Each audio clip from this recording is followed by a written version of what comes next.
I was asking that why did anybody subscribe my video? I was asking that for the creepiest. After I start the video, get ready, get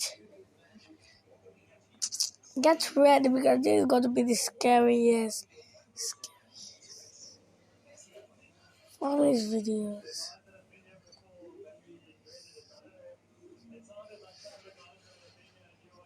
So,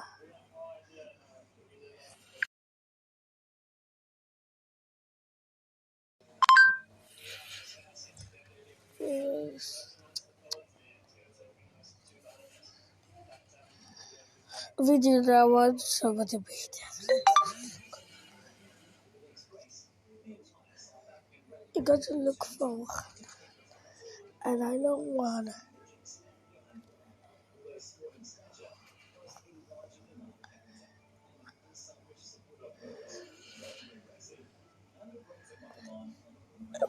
Looking for water.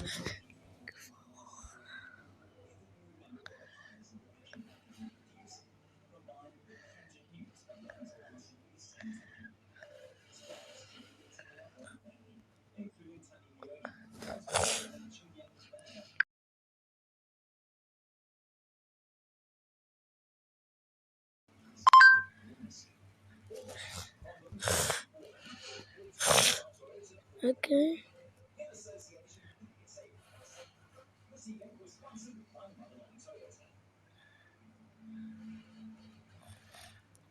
You know, they take a lot of.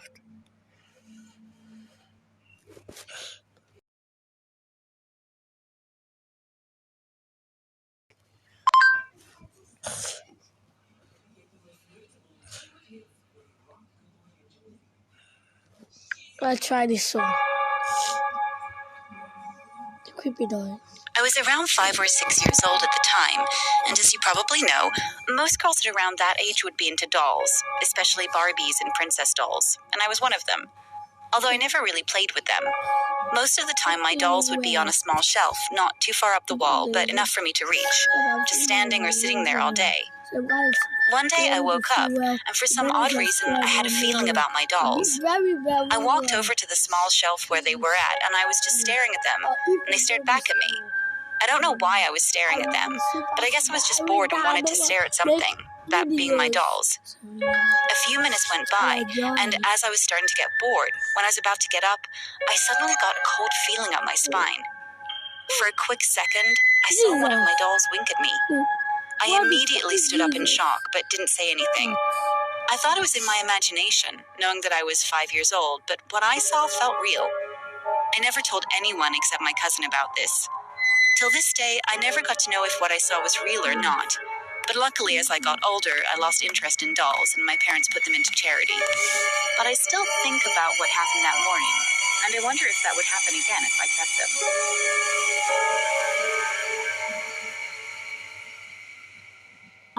This happened in 1998. That At that time, I wasn't born yet, but this story was told by my mother. At the time, there was a flood. The door of our house was damaged and had to be repaired. Let's try this one. 2 days. 26. This one's gonna be Hey, cool. you! Get over here. Oh, I know what it is. You're afraid because I'm the big bad wolf, the villain of every story. Yeah. And this is the crew: Miss Tarantula, Mr. Shark, Mr. Piranha, Mr. Snake. Everyone copy. Everyone I'm coffee. We're the bad guys. It's crime time, baby. Shark. We need a distraction. Do I get to improvise? Fine, please be subtle. I'm having a baby! Is there a doctor? Or perhaps several security guards that could leave their post and help me? We were never given a chance to be anything more than criminals. But these are the cards we've been dealt, so we might as well play them.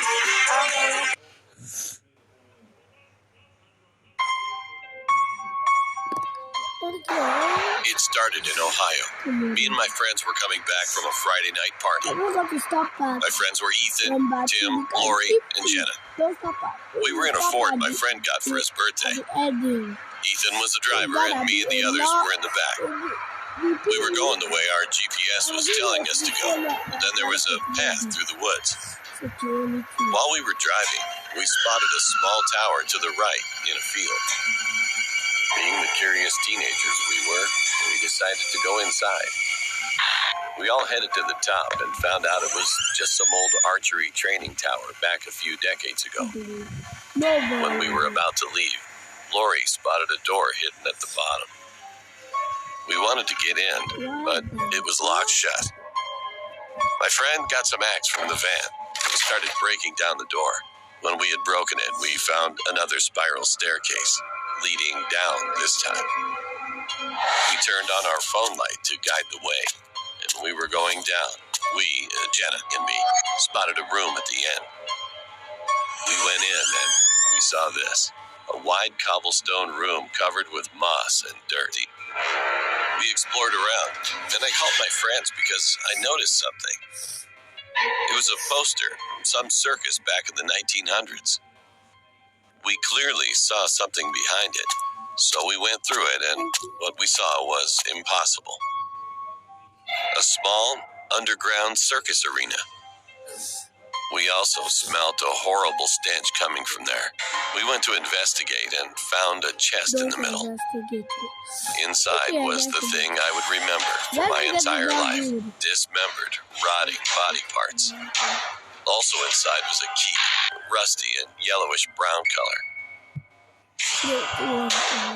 Before we could pick it up, some old circus music started playing. We turned around and saw it, a deformed-looking clown.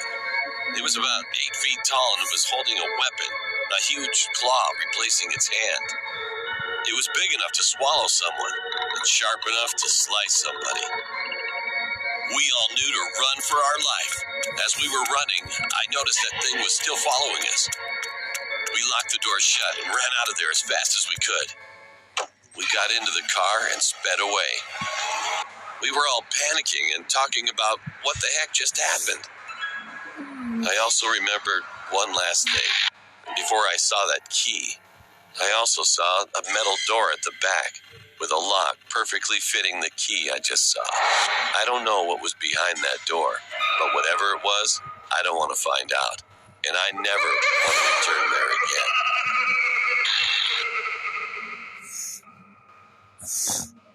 I'm 20 years old and I suffer from insomnia. I also have sleep terrors, so normally nightmares come regular to me. But this one nightmare kept me up for over a day. I went to bed early because I had to pick up a package in the morning, and I'm scared of the dark, so I leave the bathroom light on at the end of the hall. I also sleep in a single bed on the opposite side of my headboard. Don't ask me why, I just never really liked them. But one night, I finally decided to sleep on the top end of the bed. And to this day, I never did it again. I fell asleep and my room flashed red, and I jolted awake, and then I fell back asleep shortly after. Now, this was the first lucid dream I had had, and it felt like a new dream, but it wasn't. It was a nightmare. I rolled over and my foot was hanging off the bed, and at the end of my bed was a dark figure. That figure was wearing a trench coat, and it looked like it was wearing a cowboy hat or a fedora. And he said something that I could remember so clearly, because I remember moving my mouth, but I couldn't speak. The figure's mouth got extra wide and started pulling me in. He had large, gnashing teeth, and I slowly felt like I was getting pulled in by my arm. And by the time my arm was fully devoured, normally people say when you die, you wake up, but I didn't. I went through this loop of dying and getting pulled off my bed and shredded multiple times. I could feel the agonizing pain more and more, going through these loops. The doctor just continued to sit down with me, so I worked up enough strength to hold on to the other side of my bed. And the clocks that time said it was 4:30, and I went to bed at 1. So that means I must have died in my dreams at least 8 to 9 times. And I finally managed to end it by holding onto my bed and pulling myself and rolling over again, because it pulled the mattress on top of me, and I flipped it over with me when I finally survived a loop. It must have been 5:30. And then I finally woke up, and the thing that scares me to this day is that I was on the floor, and it was 5:30, and when I looked up to my right, I could see the dark figure, but it wasn't sitting. I bet it was standing next to the cupboard door. I was so scared and tired, then I immediately climbed on my bed quietly and just went back to sleep. I thought maybe it might have been a jacket because my jacket for work was black, and I hung it up on my door. When I woke up, there was nothing there, and to this day, I always separate my nightmares and night terrors based on that dream.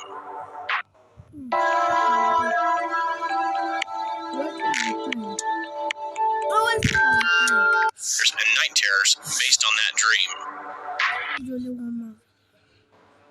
This happened on a summer night.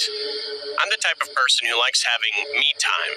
It was about 1:30 in the morning, and I was sitting on my front porch admiring the stars and enjoying a nice cool breeze. I heard my phone buzz, so I sat down to check it. It was my cousin asking me what I was doing up this late.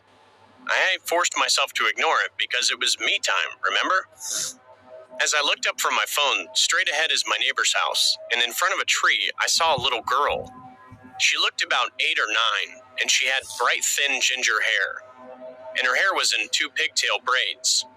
She was wearing a white dress with the red polka dots all over it.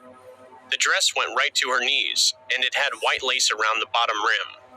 She was also wearing shiny black heels, almost like something a little girl would wear to a wedding. She looked so harmless. I stared at her for a solid 30 seconds with her staring right back at me. She didn't move, not a muscle. Then behind me, I heard a knock. I thought hearing a knock was weird because I live in a brick house. I turned around, and there was nothing there. The wind wasn't even blowing anymore. I go to look back at the girl, and she was gone. I was creeped out, so I went inside. A few days later, I was planning to list a few items on eBay, one being an old doll that I used to play with when I was little. I had the items sitting beside my bed so I could keep an eye on them. I'm getting ready for bed, and I notice the doll is looking at me, or at least in the direction of my bed. So like any person would do, I turned the head and made it face my closet. The neck part is pretty stiff, so I wasn't expecting the head to move. I woke up the next morning, and the head was looking right back at me. This time, I could feel it staring at me. I turned the doll around completely this time, and nothing else happened with the doll. The rest of the day, I just had this eerie feeling that I was being watched. Eventually, I had had enough of it, and I sat down on the edge of my bed, and I wanted to talk to whatever it was. I assumed it was the little girl from a few nights prior, because it was a doll that had moved out of everything in my room. I sat down and said, "Hello, is this the little girl from the other night?" I didn't get an answer. So I changed the subject and said, "Do you like my doll? Do you want me to keep it? Is that why you moved it?" Again, I got nothing. So I sat in silence for a little while because I didn't know what to say. After about 5 minutes of sitting in silence, I looked forward and saw clothes in my closet swaying. I was so confused because there was nothing on in my room that would cause air to flow or a breeze. I spoke out and said, "Is that it? You want me to look in the closet?" Then the clothes stopped moving. I was again extremely confused. I was going to get up and look at my closet, but as I was about to get up, I felt fingers creep on the back of my neck.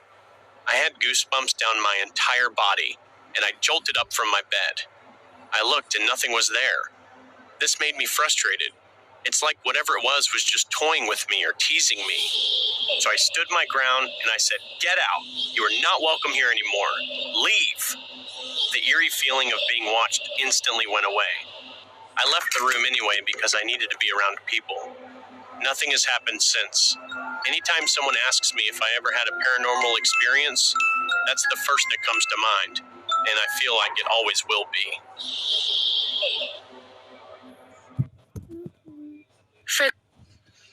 Well done. That's enough about. I get goosebumps.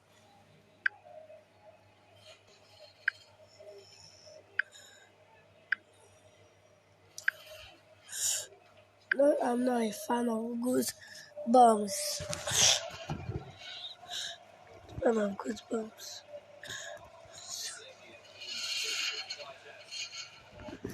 Goosebumps.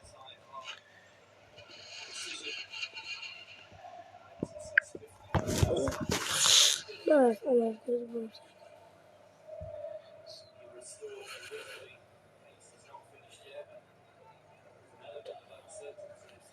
So, bye bye. Bye bye.